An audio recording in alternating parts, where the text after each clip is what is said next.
Welcome back to my channel friends. ಇವತ್ತಿನ special ಮಾವಿನಕಾಯಿ ಉಪ್ಪಿನಕಾಯಿ ತುಂಬ ಈಸಿಯಾಗಿ ಮಾಡ್ತಾಯಿದ್ದೀನಿ. ಸೊ ನಾವು ಅಮ್ಮಂದಿರೆಲ್ಲ ಮೆಣಸಿನ್ಕಾಯಿ ಎಲ್ಲ ಯೂಸ್ ಮಾಡ್ಕೊಂಡು ಮಾಡ್ತಾಯಿದ್ರು. ನಾನಿಲ್ಲಿ ಖಾರದ ಪುಡಿನ ಯೂಸ್ ಮಾಡ್ಕೊಂಡು ತೋರಿಸ್ತಾ ಇದ್ದೀನಿ. ಯೂಸ್ ಮಾಡಿ ಒಂದು 10-15 ಮಿನಿಟ್ಸಲ್ಲೆಲ್ಲ ಆಗೋಗೋ ಅಂಥ ಮಾವಿನಕಾಯಿ ಇದು. ಸೊ ಇಲ್ಲಿ ನಾನು ಮಾವಿನಕಾಯಿ ಎಲ್ಲ ನೀಟಾಗಿ ನೀರಲ್ಲಿ ವಾಶ್ ಮಾಡಿಟ್ಕೊಂಡು ನೀಟಾಗಿ ಒರೆಸ್ಕೊತಾ ಇದ್ದೀನಿ. ಸ್ವಲ್ಪನೂ ನೀರಿನ ಅಂಶ ಇರಬಾರ್ದು ಇಲ್ಲಿ. ಸೊ ಎಲ್ಲ ಮಾವಿನಕಾಯಿನೂ ಹಾಗೆ ಎಲ್ಲ ಒರೆಸಿಟ್ಕೊಂಡೆ. ಸೊ ಇವಾಗೆಲ್ಲನೂ ನಮ್ಗೆ ಯಾವ ಸೈಜಿಗೆ ಬೇಕು ಅಥವಾ ಯಾವ ಸ್ಟೈಲಿಗೆ ಬೇಕು ಆ ಸ್ಟೈಲಲ್ಲಿ ಕುಯ್ಕೋಬೋದು. ಸೊ ಎಲ್ಲ ಮಾವಿನಕಾಯಿನೂ ಒಂದೊಂದಾಗಿ ನಾನಿವಾಗ ಹೊಟ್ಟೆನ ಬಿಡಿಸ್ಕೊಂಡು ಕುಯ್ಕೊಂಡು ಹೋಗ್ತೀನಿ.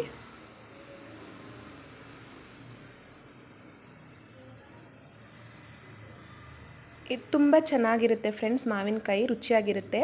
ಮಾವಿನಕಾಯಿನ ಇದನ್ನು ಮಾಡ್ಕೊಳ್ಳೋ ಅಂಥ ಒಂದು ಗೊಜ್ಜಲ್ಲಿ ಬಿಸಿ ಅನ್ನ ಕೂಡ ತಿನ್ಬೋದು. ತುಂಬ ಯಮ್ಮಿ ಆಗಿರುತ್ತೆ. ಸೊ ಇದು ಇನ್ನೊಂದು ಏನಪ್ಪ ಅಂತ ಅಂದರೆ ಫ್ರೆಂಡ್ಸ್, ನಾನಿವಾಗ ಇದು ಮಾವಿನಕಾಯಿನೆಲ್ಲ ಕೊಯ್ದ ಮೇಲೆ ನೀರಿನ ಅಂಶ ಎಲ್ಲ ಡ್ರೈ ಆಗಿ ಹೋಗಬೇಕು. ನಿಮಗೆ ಟೈಮ್ ಇದ್ದರೆ ಒಂದು ಹಾಫ್ ಡೇ ಫುಲ್ಲು ಅದನ್ನು ಡ್ರೈ ಆಗೋಕ್ಕೆ ಫ್ಯಾನ್ ಕೆಳಗಡೆ ಅಥವಾ ಗಾಳಿಗೆ ಇಟ್ಬಿಡಿ.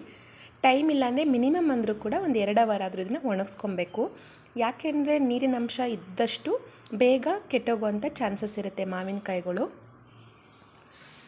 ಉಪ್ಪಿನಕಾಯಿ ಹಾಕಿದ್ಮೇಲೆ ಆದಷ್ಟು ಬೇಗ ಎಲ್ಲ ಒಂಥರ ಮೊಗ್ಗು ಬಂದಂಗೆ ಆಗೋಗ್ಬಿಡುತ್ತೆ. ಸೊ ನೀರಿನ ಅಂಶ ಇಲ್ಲ ಅಂದರೆ ನೀವು ಆರಾಮಾಗಿ 2-3 ತಿಂಗಳು ಇಟ್ಕೊಂಡು ತಿನ್ಬೋದು.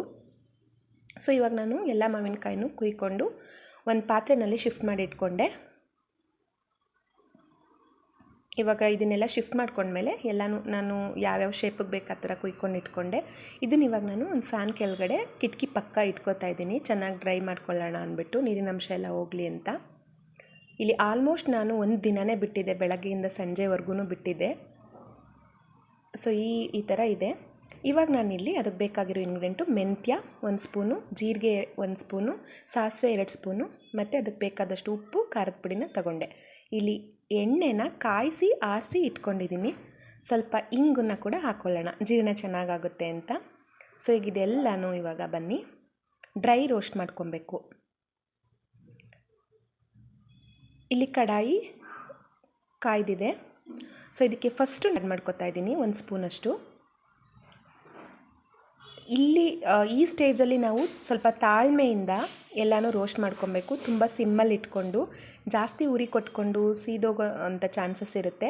ಆವಾಗ ಅದ್ರದ್ದು ಫ್ಲೇವರ್, ಉಪ್ಪಿನಕಾಯಿ ಫ್ಲೇವರೇ ಚೇಂಜ್ ಆಗಿಬಿಡುತ್ತೆ ಫ್ರೆಂಡ್ಸ್. ನೀವು ತುಂಬ ಕಡಿಮೆ ಉರಿನಲ್ಲಿ ಇಟ್ಕೊಂಡು ತುಂಬ ನಿಧಾನಕ್ಕೆ ಈ ಸ್ಟೇಜಲ್ಲಿ ನೀವು ಒಂದು 10-12 ನಿಮಿಷ ಸ್ಪೆಂಡ್ ಮಾಡಿದ್ರೆ ಉಪ್ಪಿನಕಾಯಿ ತುಂಬ ಟೇಸ್ಟಿಯಾಗಿ ಬರುತ್ತೆ. ಬ್ಲ್ಯಾಕ್ ಆಗಬಾರ್ದು ಇದು, ಅಥವಾ ಹಸಿನೂ ಇರಬಾರ್ದು. ಎಲ್ಲ ಒಂದೊಂದು ಕಾಳು ಕೂಡ ಸರಿಸಮಾನಾಗಿ ರೋಸ್ಟ್ ಆಗಬೇಕು. ಇದು ಸ್ವಲ್ಪ ಲೈಟಾಗಿ ಕೆಂಪಾಗ್ತಾ ಇದೆ. ಸೊ ಇವಾಗ ಈ ಸ್ಟೇಜಲ್ಲಿ ನಾನು ಜೀರಿಗೆನ ಸೇರಿಸ್ಕೊತೀನಿ. ಜೀರಿಗೆ ಕೂಡ ಎಲ್ಲ ಒಂದೇ ಸಮ ಬೆಚ್ಚಗಾದ್ಮೇಲೆ ಅದನ್ನು ಸ್ವಲ್ಪ ಚಿಟಪಟ ಅನ್ನುತ್ತೆ. ಸೊ ಅಲ್ಲಿವರೆಗೂ ಜೀರಿಗೆನ ಹುರ್ಕೊತೀನಿ. ಜೀರಿಗೆ ಕೂಡ ಆಯಿತು. ಇವಾಗ ಸಾಸಿವೆನ ಆ್ಯಡ್ ಮಾಡ್ಕೊತಾ ಇದ್ದೀನಿ. ಇವಾಗ ಆಲ್ರೆಡಿ ಕಾಯ್ದಿರುತ್ತೆ. ಸಾಸಿವೆಗೆ ಏನು ಜಾಸ್ತಿ ಟೈಮ್ ಬೇಕಾಗಲ್ಲ. ಸೊ ಹಾಕಿದ ಮೇಲೆ ಒಂದು 1 ಮಿನಿಟಲ್ಲಿ ನೀವು ಅದು ಸಾಸಿವೆ ಕೂಡ ಚಿಟಪಟ ಅನ್ನೋಕ್ಕೆ ಸ್ಟಾರ್ಟ್ ಆಗುತ್ತೆ. ಸೊ ಈಗ ಈ 3 ಇಂಗ್ರೀಡಿಯೆಂಟ್ನ ಬಿಸಿ ಮಾಡಿಕೊಂಡು ಡ್ರೈ ರೋಸ್ಟ್ ಮಾಡಿಕೊಂಡು ಆಯಿತು. ಇದನ್ನಿವಾಗ ತಣ್ಣಗಾಗಕ್ಕೆ ಬಿಡೋಣ. ರೆಡಿಯಾಗಿದೆ. ಸೊ ಇದನ್ನು ಬೇರೆ ಪಾತ್ರೆಗೆ ಶಿಫ್ಟ್ ಮಾಡ್ಕೊತೀನಿ ನಾನು. ಹಾಗೆ ಬಿಟ್ಟರೆ ಸ್ವಲ್ಪ ಸೀದೋಗೋ ಚಾನ್ಸಸ್ ಇರುತ್ತಲ್ಲ. ಸೊ ಬೇರೆ ಪಾತ್ರೆಗೆ ಶಿಫ್ಟ್ ಮಾಡಿಕೊಂಡೆ. ಇದು ಸ್ವಲ್ಪ ತಣ್ಣಗಾದ್ಮೇಲೆ ನಾವು ಮಿಕ್ಸಿ ಜಾರ್ಗೆ ಹಾಕ್ಕೊಂಡು ತರಿಯಾಗಿ ರುಬ್ಕೊಬೇಕು ಫ್ರೆಂಡ್ಸ್. ಅದು ತುಂಬ ನುಣ್ಣಗೆ ರುಬ್ಬಾರ್ದು, ತರಿಯಾಗಿ ರುಬ್ಕೊಬೇಕು. ತರಿಯಾಗಿ ರುಬ್ಕೊಂಬರ್ತೀನಿ. ಸೊ ಈಗ ಫೈನಲ್ ಸ್ಟೇಜ್. ಇದಕ್ಕೆ ನಾನು ರುಬ್ಬಿಟ್ಕೊಂಡಿದ್ದಂಥ ಆ ಮೆಂತ್ಯ, ಜೀರಿಗೆ, ಸಾಸಿವೆ ಮಿಶ್ರಣನ ತರಿಯಾಗಿ ರುಬ್ಬಿಟ್ಕೊಂಡಿದ್ದಂಥ ಮಿಶ್ರಣನ ಹಾಕ್ತೆ. ಸೊ ಖಾರ ನಮಗೆ ಎಷ್ಟು ಬೇಕಷ್ಟನ್ನ ನೋಡ್ಕೊಂಡು ಹಾಕ್ಕೊಳ್ಳೋಣ. ಉಪ್ಪಿನಕಾಯಿಗೆ ಖಾರ ಉಪ್ಪು ಯಥೇಚ್ಛವಾಗಿದ್ದರೂ ಕೂಡ ಅದೇನು ಅನಿಸೋಲ್ಲ. ಸೊ ಇವಾಗ ನಾನು ಖಾರದ ಪುಡಿನ ಆ್ಯಡ್ ಮಾಡಿಕೊಂಡೆ. ಸ್ವಲ್ಪ ಇಂಗನ್ನು ಸೇರಿಸ್ಕೊತಾ ಇದ್ದೀನಿ ಇಲ್ಲಿ. ಇಂಗನ್ನು ಸೇರಿಸ್ಕೊಂಡು ಉಪ್ಪು ನೋಡ್ಕೊಂಡು ಹಾಕ್ಕೊಳ್ಳೋಣ. ನಿಮಗೆ ಗೊತ್ತಾಗುತ್ತೆ, ಅದು ಕಣ್ಣಳ್ತೆ ಗೊತ್ತಾಗ್ಬಿಡುತ್ತೆ ಎಷ್ಟು ಉಪ್ಪಿನಕಾಯಿಗೆ ಎಷ್ಟು ಎಣ್ಣೆ ಎಷ್ಟು ಉಪ್ಪು ಅಂತ. ಸೊ ಈಗ ಕಾಯಿಸಿ ಆರಿಸಿಟ್ಕೊಂಡಿರೋವಂಥ ಎಣ್ಣೆ ಕೂಡ ಸೇರಿಸ್ತಾ ಇದ್ದೀನಿ ಅದಕ್ಕೆ. ಇಲ್ಲಿ ನಾವು ನೆನ್ಪಿಟ್ಕೋಬೇಕಾಗಿರೋದೇನೆಂದರೆ ಒಂದು ಹನಿ ಕೂಡ ನೀರನ್ನು ಇದಕ್ಕೆ ಸೋಕಿಸ್ಬಾರ್ದು. ಇವಾಗ ಇದನ್ನು ಒಳ್ಳೆ ಮಿಕ್ಸ್ ಕೊಟ್ಕೊತೀನಿ. ಎಣ್ಣೆ ಪ್ರತಿ ಒಂದು ಉಪ್ಪಿನಕಾಯಿ ಹೋಳಿಗೂ ಕೂಡ ಎಣ್ಣೆ ಖಾರ ಉಪ್ಪು ಎಲ್ಲ ಹಿಡಿಬೇಕು. ಸೊ ಇದನ್ನು ಚೆನ್ನಾಗಿ ಮಿಕ್ಸ್ ಮಾಡ್ಕೊತಾ ಇದ್ದೀನಿ. ಇವಾಗ ಇದನ್ನೆಲ್ಲ ಮಿಕ್ಸ್ ಮಾಡಿಕೊಂಡ್ರೆ ಮುಗೀತು. ಇದನ್ನು ಗಾಜಿನ ಪಾತ್ರೆಯಲ್ಲಿ ಅಥವಾ ಪ್ಲಾಸ್ಟಿಕ್ ಒಂದು ಬಾಕ್ಸ್ನಲ್ಲಿ ಶೇಖರಣೆ ಮಾಡಿಟ್ಕೊಂಡ್ರೆ ತುಂಬ ದಿನ ಬಾಳಿಕೆ ಬರುತ್ತೆ. ಸ್ಟೀಲ್ದೆಲ್ಲ ಯೂಸ್ ಮಾಡಬಾರ್ದು. ಸೊ ನಾನಿವಾಗ ಒಂದು ಪ್ಲಾಸ್ಟಿಕ್ ಡಬ್ಬಕ್ಕೆ ಇದನ್ನೆಲ್ಲ ಶಿಫ್ಟ್ ಮಾಡಿ ಇಟ್ಕೊತಾ ಇದ್ದೀನಿ. ಮಿನಿಮಮ್ ಅಂದ್ರೂ 4 ಡೇಸ್ ಇದನ್ನು ಬಿಡಬೇಕು, ಇದು ಒಂದು ತಿನ್ನೋದಕ್ಕೆ ಹದ ಬರಬೇಕು ಅಂದರೆ. ಸೊ ನಾನಿವಾಗ ಇದನ್ನು ಶಿಫ್ಟ್ ಮಾಡ್ಕೊತೀನಿ.